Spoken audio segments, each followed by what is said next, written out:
Oh, peace. Today we're gonna cover West Indian Emancipation Day Parade, one of the biggest holidays of the African American community. Just what is the Emancipation Day Parade? We will get into it. I'm gonna give some people some time to get in the room, uh, get used to the lives showing back up, get used to the lives. So we're gonna play some music. If you feel like you learned something from the build, you know what to do. Hit the cap. Cut your hands off if you make a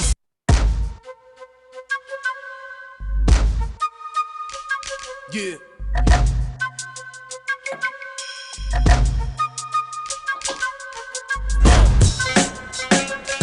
Immortal technique.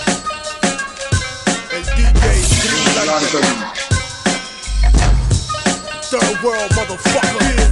I'm from where the golden diamonds are ripped from the earth, right next to the slave castles where the water is cursed. From where police brutality's not half as nice. It makes the hood in America look like paradise compared to the AIDS-infested Caribbean slum. African streets with the passports and American gun. From where they massacre people and try to keep it quiet and spend the next 25 years trying to deny it. I'm from where they cut your hands off if you make a fist. And niggas throw coca cause the job market doesn't exist. Except slave labor, modern day company store. And peacekeepers don't ever come here no more. From where the bombs that they used to drop on Vietnam still has children born deformed 8 months before they gone. I'm from where they lost the true meaning of the Quran, cause heroin is not compatible with Islam. And niggas know that but grow that poppy seed anyway, cause that food drop parachute does not come every day. I'm from where people pray to the gods of their conquerors, and practically every president's a money launderer. From where the only place democracy's acceptable is if America's candidate is electable. And they might even have a black president, but he's useless cause he does not control the economy, stupid. Lock and load your gun where I'm from, the third world. Son to many places, but I'm third world born. Gorillas hit and run where I'm from, the third world, son. You polluted everything and now the third world's gone. The water's poison where I'm from, the third world, son. 700 children died by the end of the song. Revolution to come where I'm from, the third world, son. Constant occupation leaves the third world torn. I'm from where the Catholic Church is some racist shit. They help Europe. Hold on, man. Oh, is we still sharing the screen? Oh, the screen ain't even sharing. Oh, the screen is sharing. I thought the screen wasn't sharing. We gonna finish this song out. In America, rape this bitch. They pray to white Spanish Jesus. Whose face is this? But never talk about the black Pope Galatius. I'm from where Soviet weapons still decide elections. Militaries like the mafia, you pay for protection. Catamite sex tours is what the country sells. And rich white businessmen make the best clientele. I'm from where they too pussy to come film Survivor, and they murder Coca-Cola union organizers. I'm from where the justice system está podrido. Fuck government, niggas politic over perico. Rebelde conocido, enterrado vivo, como otro argentino desaparecido. Cause RICO laws don't apply to the CIA, and motherfuckers make sneakers for a quarter a day. I'm from where they overthrow democratic leaders, not for the people but for the Wall Street Journal readers. From where blacks, indigenous peoples and Asians were once slaves of the Caucasians. And it's amazing how they trained them to be racist against themselves in the place they was raised in. You kept us caged in, destroyed our culture and said that you civilized us. Raped our women, and when we were born, you despised us. Gentrified us, agent provocateur divide us, and crucified every revolutionary messiah. So I'ma start a global riot that not even your fake anti-communist dictators can keep quiet. Fuck your charity medicine, try to murder me. The immunizations you gave us were full of mercury. So now I see the third world like the rap game soldier. Nationalize the industry and take it over. Lock and load your gun where I'm from, the third world, son. To many places, but I'm third world born. Gorillas hit and run where I'm from, the third world, son. You polluted everything and now the third world's gone. The water's poison where I'm from, the third world, son. 700 children died by the end of the song. Revolution to come where I'm from, the third world, son. Constant occupation leaves the third world torn. Yes, my man there. Harlem in the building. So hopefully that gave some people some time to get in the building. Hopefully the people are in the building.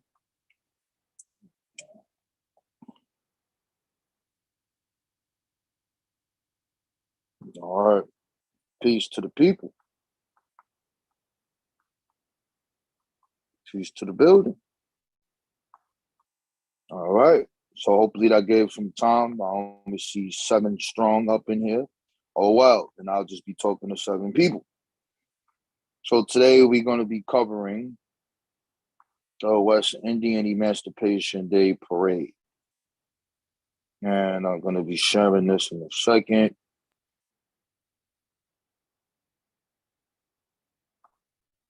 Okay. So you can skip that. So the West Indian Emancipation Day Parade. What is that about? It's about Pan-Africanism.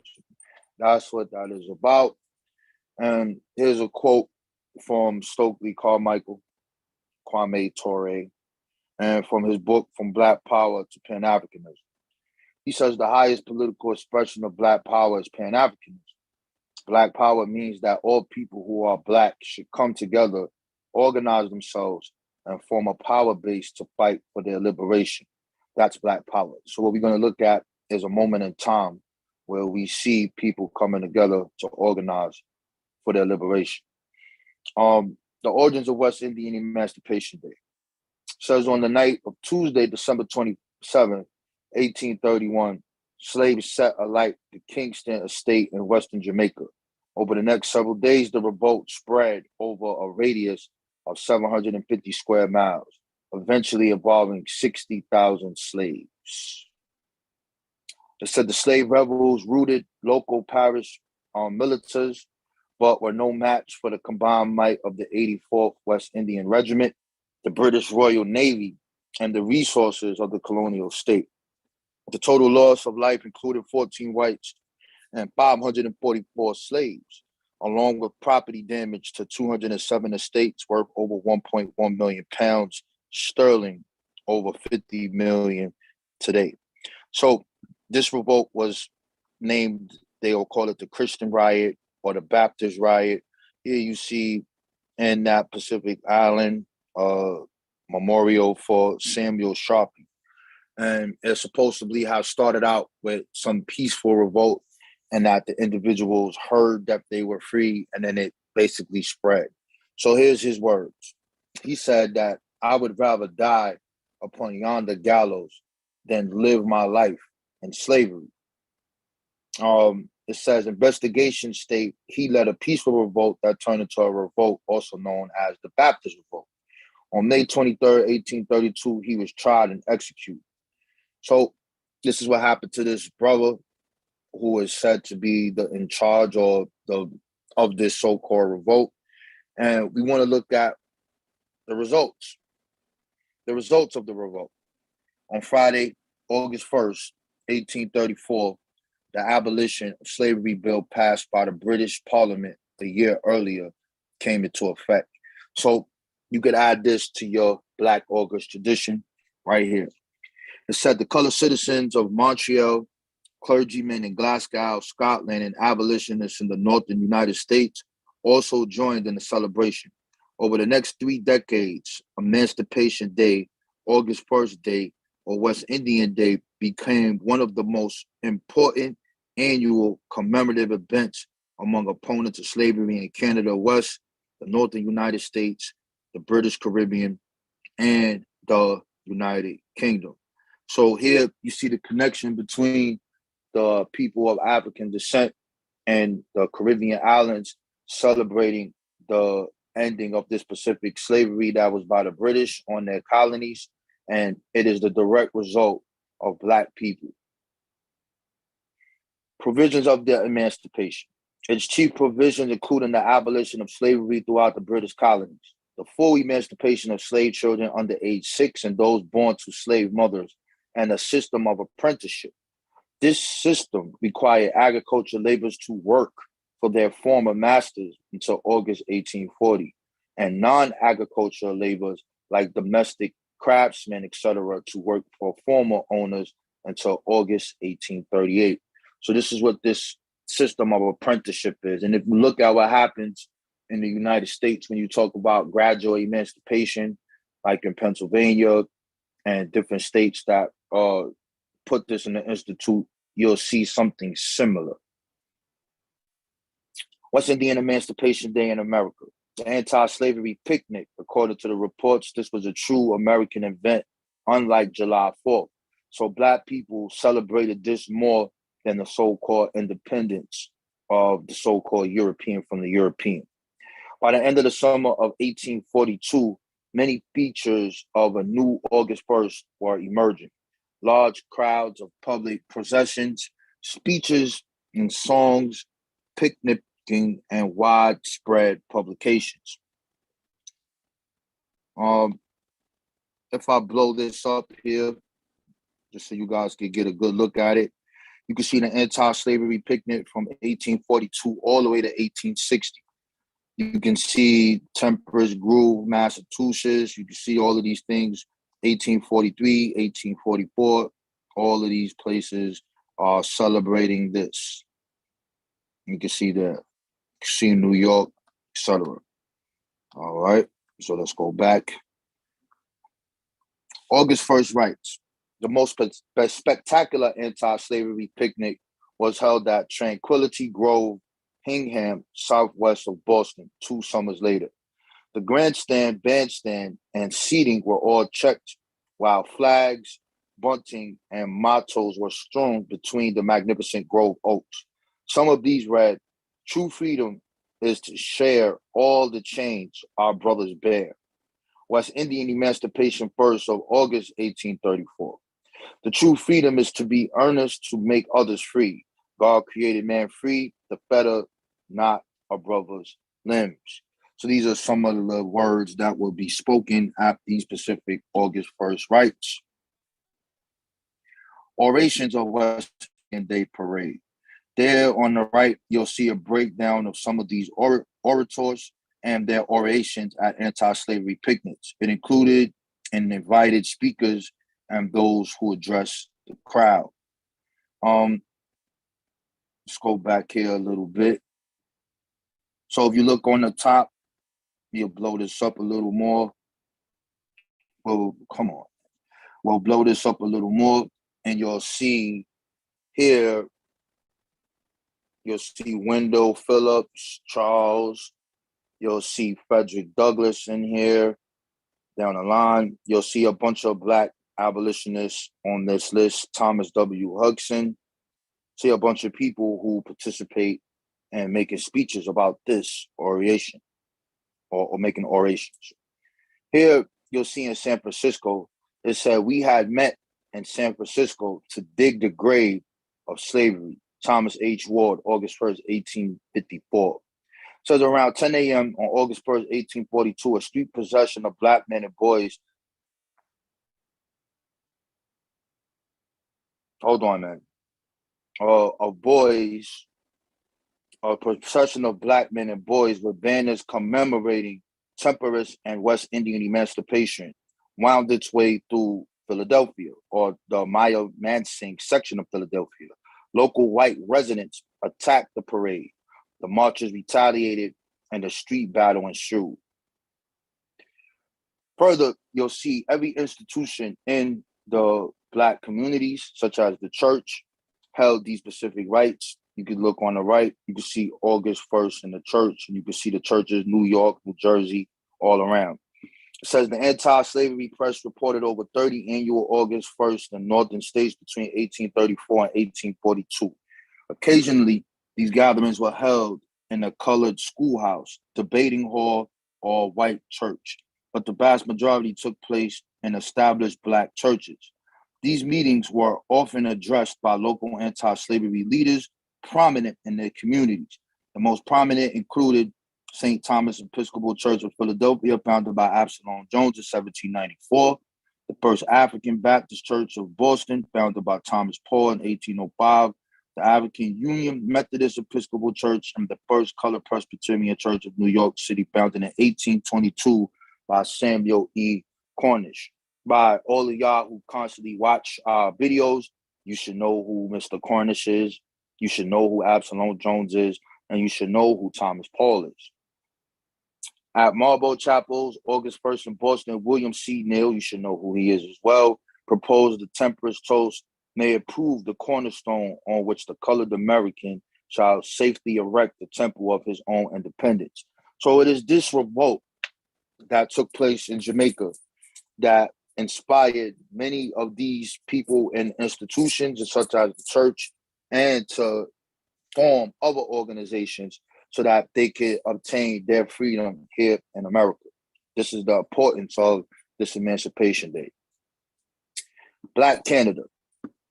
Here in Canada, you will see it says, "We, the colored inhabitants of Canada, most respectfully, most gracefully, and most loyally approach your gracious majesty on this, the anniversary of our death to slavery and our birth to freedom, citizens of Toronto, August 1854.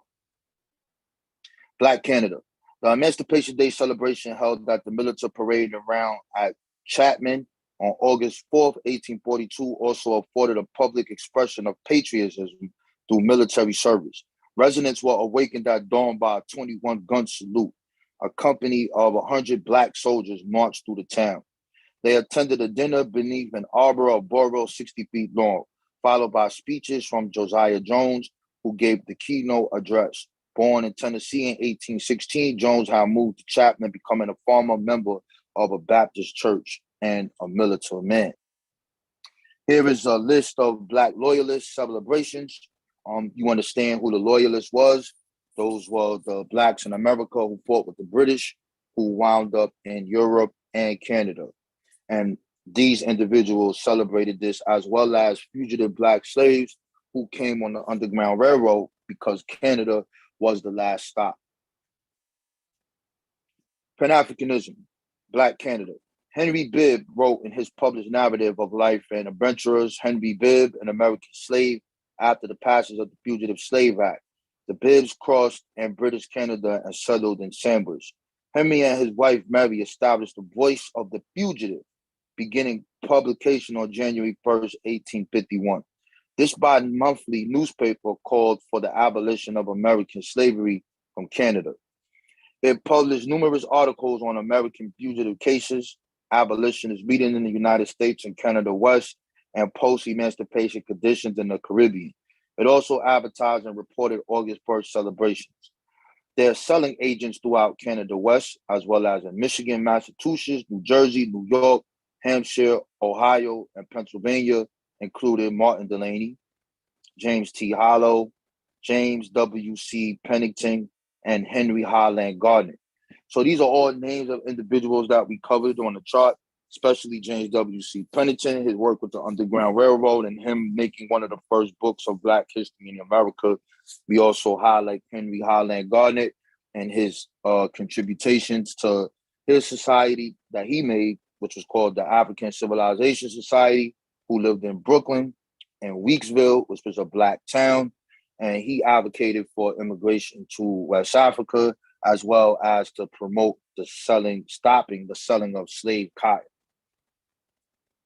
Here, there was a convention that took place. You guys hear of the NAACP, but this was called the NACCP. This is the North American Convention of Colored People. This was called for by Henry Bibb, which called for a united front to deal with the Fugitive Slave Act. The Pan-African dimension of the NACCP, in terms of its formation, cross-national delegates, and immigration solutions, cannot be ignored. While Vincent Harding has termed it a Black government in exile, it instead represented one of the earliest attempts at fashioning an international organization of Black people rooted in resistance to slavery and envisioning a new emancipation.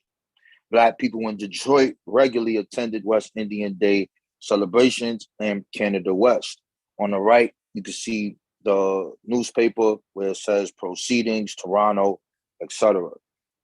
This newspaper called The Fugitives that Henry Bibb did, that was the first Black newspaper in Canada. So now we have the first Black newspaper that you could say in Canada that was for the abolitionist work for the people.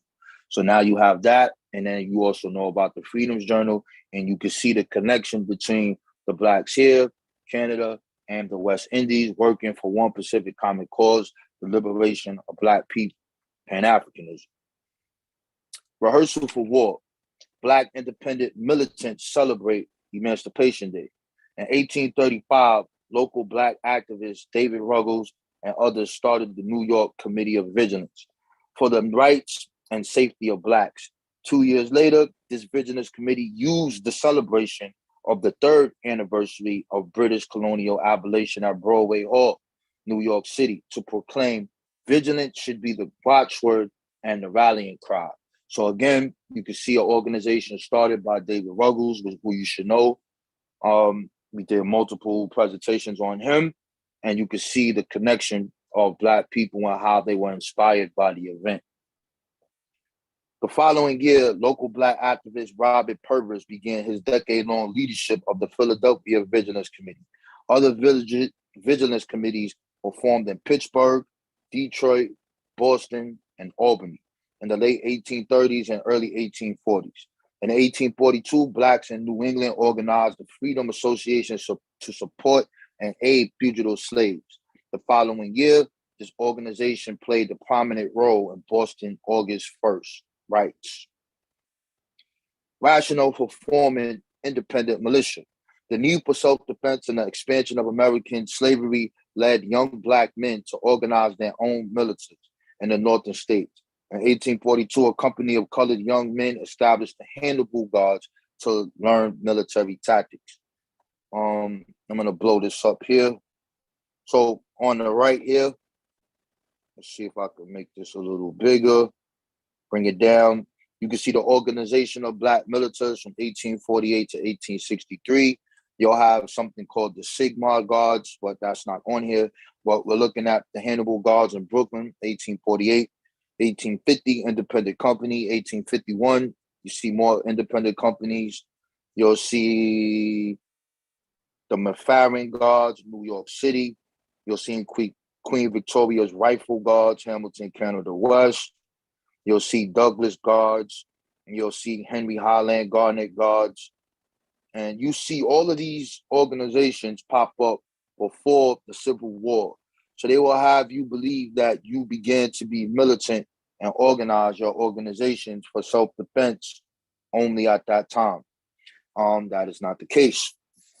August 1st formation. The significance of independent companies can be illustrated by the inaugural parade of the Liberty Guard. On the afternoon of November 16, 1857, the people of Boston witnessed the first public parade of a new military unit. The company had been formed 3 months earlier on August 1st. A few months before their formation, the U.S. Supreme Court decision on the Dred Scott case had confirmed that Black people can be nothing but an alien, disfranchised, and a degraded class. Resistance to parade. The 55 soldiers dressed in Black and led by Captain Guard marched on, reaching Dover Street. An altercation broke out opposite the Orphan Asylum between white onlookers who hurled paper bags filled with flour and pebbles and Black onlookers who retaliated. The air was filled with clubs, stones, howls, curses. The white crowd was also driven Black. In this Pacific scuffle, they would call them niggers. They would tell them as they march in, turn your toes out, niggers. You know how you're supposed to have your feet in a Pacific way, etc. And the Black people weren't having it. But what are they marching for? That marching and parading shows that the people are autonomous and that they are here and that they will participate in the aspects of America and that they are not slaves and they are here to stay. August 1st.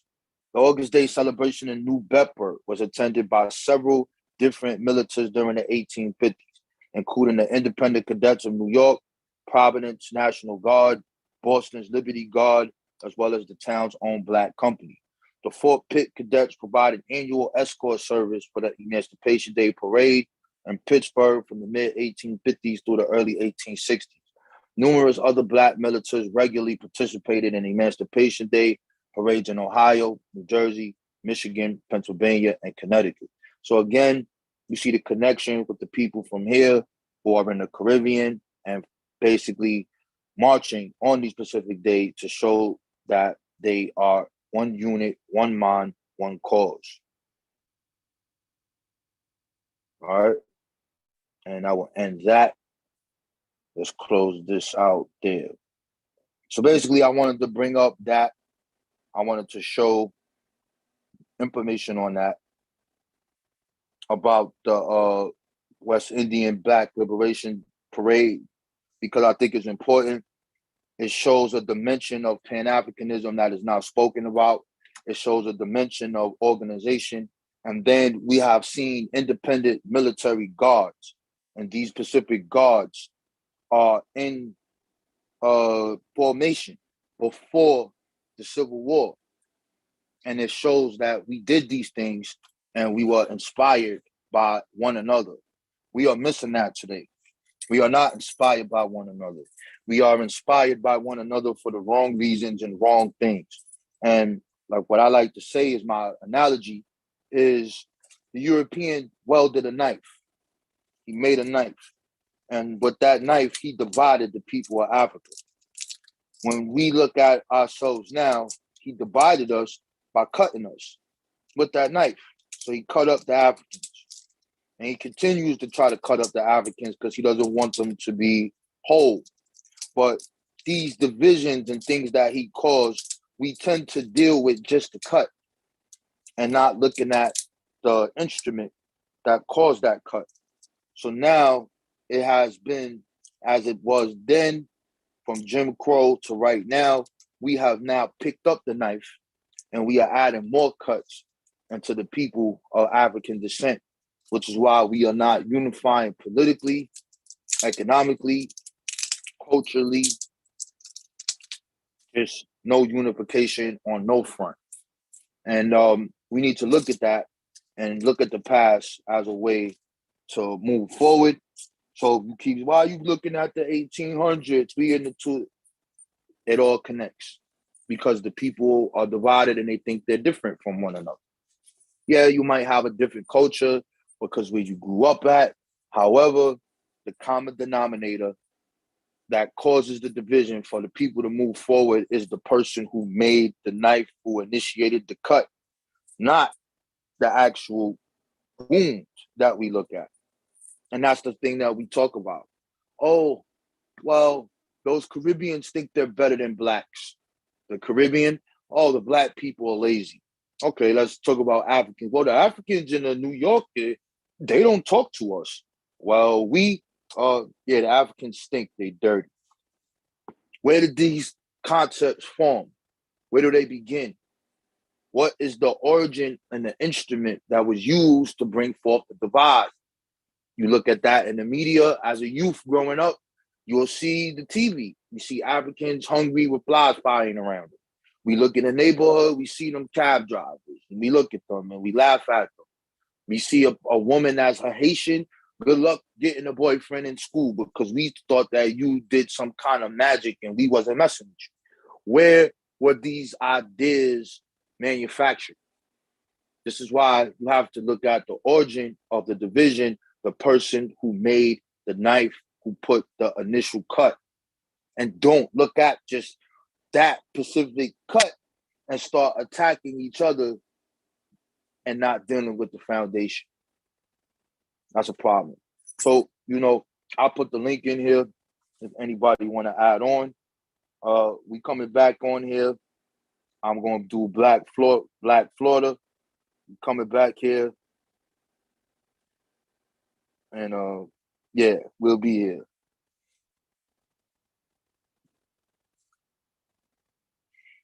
See with the chat, peace to the chat. We only got 26,000 strong in the chat. That's what's up, 26,000. That's the most people we ever had ever, 26,000. Keep it up. So if anybody want to add on, I see True Storians in the building. But Jamaicans, weed sucks. Yep. Nah, I'm not battling the all 8-0s. That's not a battle. Peace, Chauncey. Weeksville in the building. Darren Taylor. Peace. Who else is in there? SNRBG. Peace. Rakim 77. Peace. Mars Mathematics. Knowledge Equality.